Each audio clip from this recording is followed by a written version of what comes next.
At this time of year, for our language school blog, I've been writing about Hogmanay, the Scottish New Year celebrations, and describing the way that as a nation we celebrate New Year.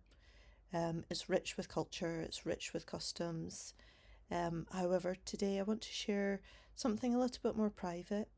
For New Year, I actually like to pop across the border and visit the most northern part of England, where you can find Hadrian's Wall. Hadrian's Wall stretches from east to west across the country and basically from coast to coast. There is the remnants, and in some cases very, very fine remnants of the wall that the Romans built and occupied. I like to visit it at this time of year, partly because a lot of people are doing other things, so it's not busy.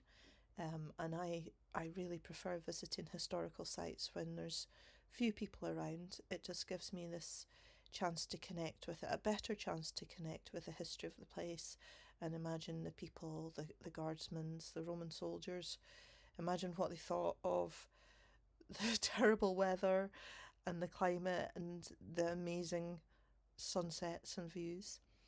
And also I like to visit it at this time of year because it's very dramatic.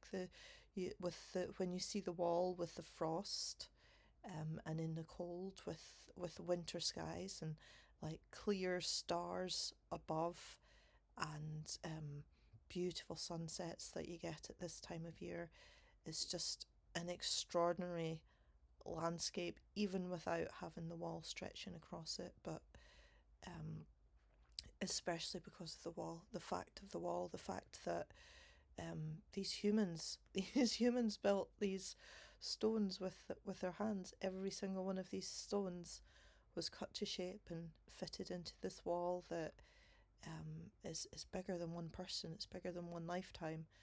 It's just so many people's lifetimes in order to create this artifact.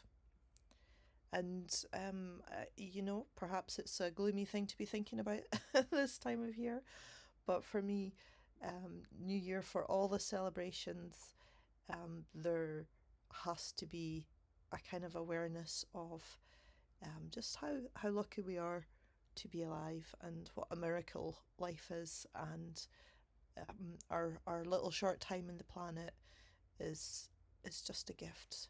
Some people manage to leave things behind them when they go, and that's our history, and that's really worth celebrating. But it's also about your own mortality, and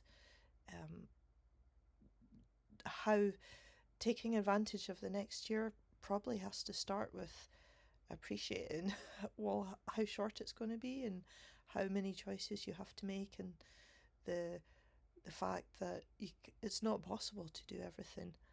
It's not yet healthy to try and do everything. So the things that you choose to do, choose wisely, choose well, and love doing them.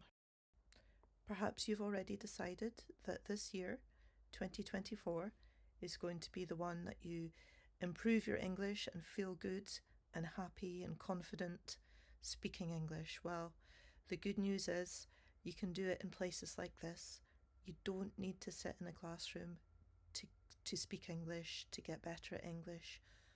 Instead, choose exploring a place, exploring a culture, exploring ideas in the language.